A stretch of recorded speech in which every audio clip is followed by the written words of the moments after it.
Hello and welcome to Engine Adventures review of this 2022 Chevy Colorado ZR2. You can tell it's a ZR2 because it has the Multimatic DSSV position sensitive spool valve shocks and has the bumper cut out right there so you get better access to the wheels. Of course, the red tow hooks here in the front, metal skid plate, clearly built to do a little bit of off-roading. Goodyear Wrangler Duratrax 265 65 R17s. I believe those are the same ones that are on the AT4. I'll have to double check that, but anyway, this one is equipped with the terrible V6. It's not bad on power at like 308 horsepower, 275 foot-pounds of torque, but it's a rough running engine. Once you get above, I don't know, 3,500 RPM, just runs rough. Other than that, really a great truck overall. Anyway, ZR2, it's still a pretty capable truck. So you can tow, I believe it's 7,000 pounds with this thing. I'll have to put that up on the screen. Sorry, I don't know that one off the top of my head. And then check out the payload here of gross vehicle, gross axle. I guess we'll have to go to this one. 1,238 pounds. Hopefully that's focusing. Anyway, that's a pretty decent payload. That's up in the half-ton truck range because half-ton trucks, for some reason, don't have a whole lot of payload. And another good thing about the ZR2, you actually get a Goodyear Wrangler Duratrax full-size spare. On the AT4, it has like a Goodyear Wrangler Adventure or something like that. So not quite the same, but anyway, yeah, I think this blue is gorgeous. This is a good-looking truck. The lighting was right this morning, so I figured I'd come out right now rather than a little bit later when the sun's fully up, and it just looks really good. Let's take a look inside. Grab the key. All right, it's a bit of a climb because I'm on a hill and not on level ground, but the truck does sit fairly high anyway. So some things I don't like that Chevy some things I don't like that Chevy does, which will hopefully be changing, but you can't see the four-wheel drive selector. So it's right here, all the way down behind the steering wheel. You can't see it. I'm in four-wheel drive high right now, so it's a bit of a pain in that location. It's not my favorite location. And then it does have off-road mode. If you just push it in, that's the only other drive mode you get. But then the trailer brake controller is back there as well. So I mean, if you get used to it, it's no problem trying to grab that. But it's just, you have two knobs here. You got to reach in, fill them both, make sure you know where they are so that you can adjust your four-wheel drive or your headlights, whichever one you're going for. It's just a little bit hard to see. This is a smaller vehicle. I mean, as you can tell, there's not a lot of dash space for this stuff. Maybe they could put up there, put the brake controller right here. But other than that, I mean, it's a pretty tight space. There's not a lot of room. Hopefully with the next generation that should be out next year, they'll have that all fixed. Yeah, this truck for me has everything I need. And maybe a little bit more. Heated seats, heated steering wheel, and two USB A's, headphone jack right there, 12-volt power there. It doesn't have an inverter. It does have wireless charging that doesn't quite fit. Actually, I have a new phone from the last time I did this, and my phone does not fit in there. So it does have wireless charging if you have a small phone, but most phones are bigger than mine. I have a Google Pixel 6 for reference. What else in here? My sunglasses fit, but I gotta kind of smash them in there. And yeah, no sunroof. That's a manually opening rear window, which isn't bad because I can actually reach it if I kind of stand up in the driver's seat a little bit. And then of course, the whole reason for the ZR2, okay, half the reason for the ZR2, the rear locker can be engaged in 2-wheel drive, 4 high, 4 low, and 4-wheel drive auto, of course. And then the front locker can only be engaged with 4-wheel drive low. Traction control here, hit it once to turn it off. You can see right there, and then push it and hold it.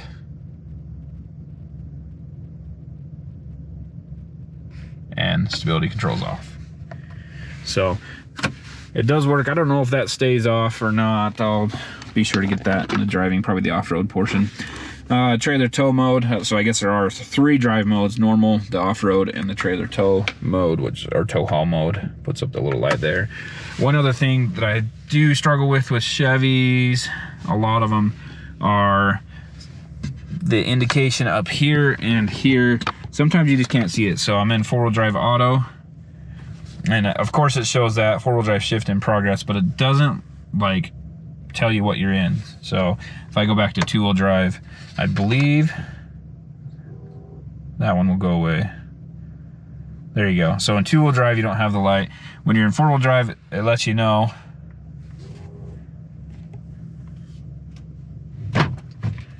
There we go. So if you're in 4-wheel drive, this is 4-wheel drive auto, 4-wheel drive high, and let's even go to 4-wheel drive low and see if anything changes. 4-wheel drive low, it turns off the traction and stability control automatically. So I guess that's how you know you're in 4 low, but you don't have a really good indication of what's going on. And it does have the lights on the selector, but they're just so hard to see. I don't know, maybe I'm being nitpicky here, but really not bad overall.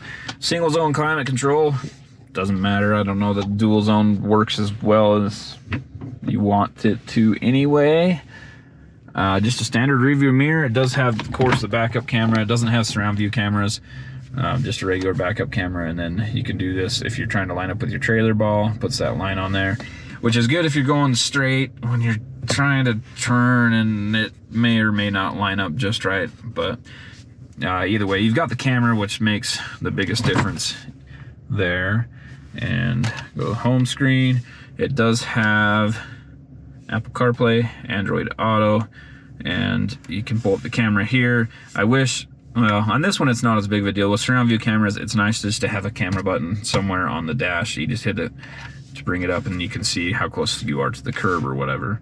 So go back to home. Anyway, sound system's okay, nothing amazing.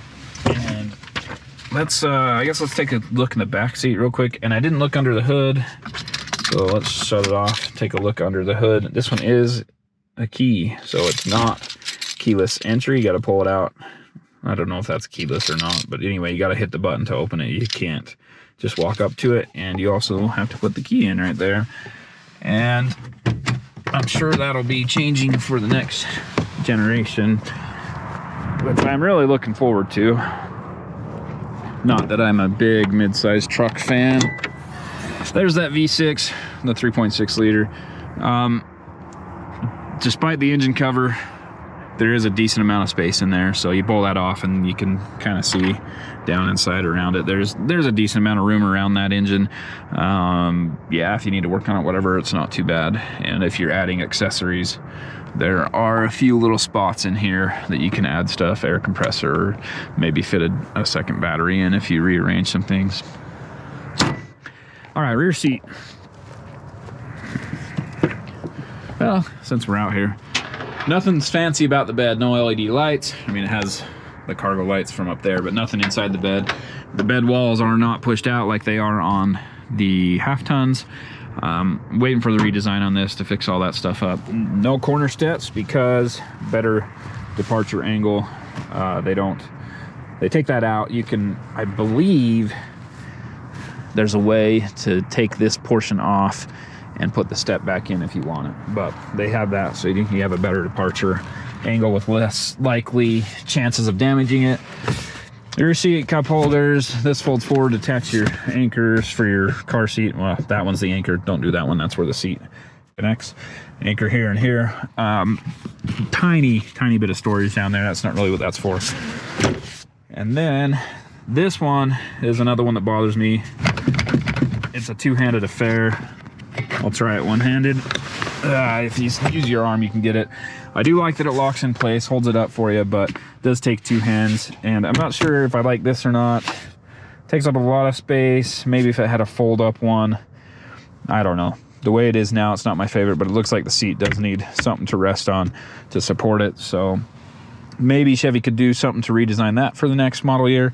Okay amount of storage, and I actually do like the side pocket here, so you don't have to lift the seat. So when the seat's down, you do have a little bit of storage under there with a lift that'll hold it in place. 2 more USBs and a 12-volt back here, and that's it. Like I said, manually sliding window for the rear. Everything else, you got power windows and whatever, and I do fit pretty comfortably back here. It's not too bad if you're over 6 feet tall and the passenger behind the driver's seat is over 6 feet tall, then you're gonna be a little bit tight, but I'm 5'10", no problem. And yeah, let's take a look at the Monroney. Well, I've got it right here. So, not gonna spend a ton of time on it because there's nothing to talk about. This one, 2022 Colorado 4-wheel drive ZR2 crew cab, bright blue metallic exterior, jet black interior, 3.6 liter direct injection dual overhead cam V6 with variable valve timing, 8-speed automatic transmission. The transmission I think does great. The tuning's good on it. GM, in my opinion, does the best with tuning their transmissions. No options. The only 2 options: bright blue metallic paint, really nice, like it, and then the wireless device charging. That brings the total options to 470, and with the destination charge of almost $1,200, total price $45,865. Which, again, I talk about how much I love the Frontier, and my problem is I'm an engine person, so I love an engine and transmission that work really well together. I prefer a manual because then it works how the driver makes it work, but anyway, with the automatics, I love the Frontier because that engine is just the best mid-size truck engine at the moment. The power in it's good. It's a smooth engine, and the tuning with the transmission just makes that one the best in class. And so I talk about how much I love the Frontier. I had a Frontier Pro 4X. This one, in my opinion, despite being a little dated, is much nicer inside. You get the additional better shocks. You get the front and rear lockers instead of just the rear in the Pro 4X. This one, the rear will lock in 2-wheel drive, 4-wheel drive high, a 4-wheel drive auto, 4-wheel drive low, whatever. The rear locks in every transfer case position, and the front only locks in 4 low. In the Frontier, only the rear can only be locked when you're in 4-wheel drive low. So there are a lot of differences that I love on this truck, but the engine is a big minus for me. So hopefully they get that fixed. Anyway, it cruises pretty well. It's fairly quiet. The tires, 3,300 miles on them. These are the Goodyear Wrangler Duratracs. Pretty aggressive, but just like any aggressive tire, they get noisier the older they are. So right now, brand new, I mean, I can hardly hear them. So there is a bit of road noise coming in, but it's not a ton, and a little bit of noise from the rear, like air, wind noise or whatever from the rear passenger side door, it sounds like. But really, it's minimal. Like, and I don't know if that's just because I've been driving an old truck the past couple of weeks. But anyway, yeah, I was surprised at how quiet it is. Cruises really well. These Multimatic DSSV shocks are pretty excellent on road, and I'm hoping, I haven't done the off-road test with a ZR2 before, so I did take one in the snow in Southern California, oddly enough. Just happened to snow on my trip there, so we were able to do a little bit of a snow run with it. But this will be the first time I get to do some high-speed off-road, do all that stuff with it. So as far as on-road goes, it seems like these shocks have a pretty stiff center section, which gives you good, fairly flat cornering, and good stability on the road. And then as you go beyond that center section in the shock into the either end, it loosens up a little bit, gives you a little bit softer ride, I guess. So we'll see if that holds true in the off-road test, but here on the freeway, it's pretty stiff, not overly so for a pickup truck. I would say it's about on par, or maybe a tiny bit smoother than the GMC Canyon AT4 that I had maybe a month ago. It does okay, but this engine, once you get up into the higher RPM range, above 3,500 to 4,000, it sounds terrible. And let's see if we can get a clip of that now. I'm trying to slow down a bit so we can do that. Alright, let's give it a shot. I don't know if the camera's picking that up, but I can feel it. It's rough enough that I can feel it when I'm driving. Like, I feel the driver's seat kind of vibrate and whatever. So for the most part, you're not driving in that range anyway, but when you are, it just sounds so terrible in this engine. And I know I mentioned that on the Canyon AT4, so we're not going to keep pounding that concept. 0 to 60, 3, 2, 1, go. Tiny bit of wheel spin. Man, hear that engine screaming. 60.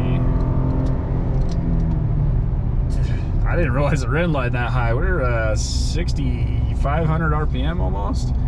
That was higher than I thought it would redline. And 9.7 seconds.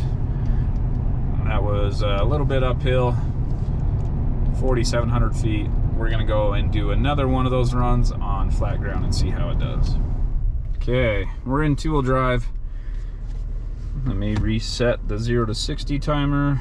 Okay, 3, 2, 1, go. Flat footing it, no wheel spin. Yeah, red line basically 6,500 RPM, 60. Brakes are strong. I mean, I wasn't even full on the brakes.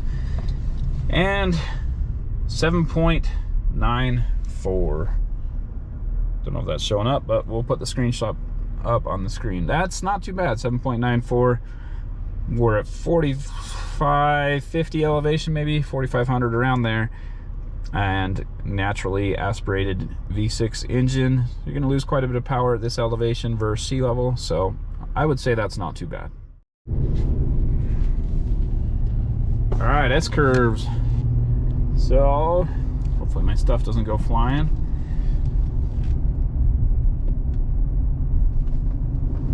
Yeah, these shocks do a pretty good job of keeping the truck level for how good they are off-road. You would expect them to not perform this well on-road. So that, I mean, it remains pretty flat, pretty level. The tires are not made for this. So you get a lot of lean from the tires.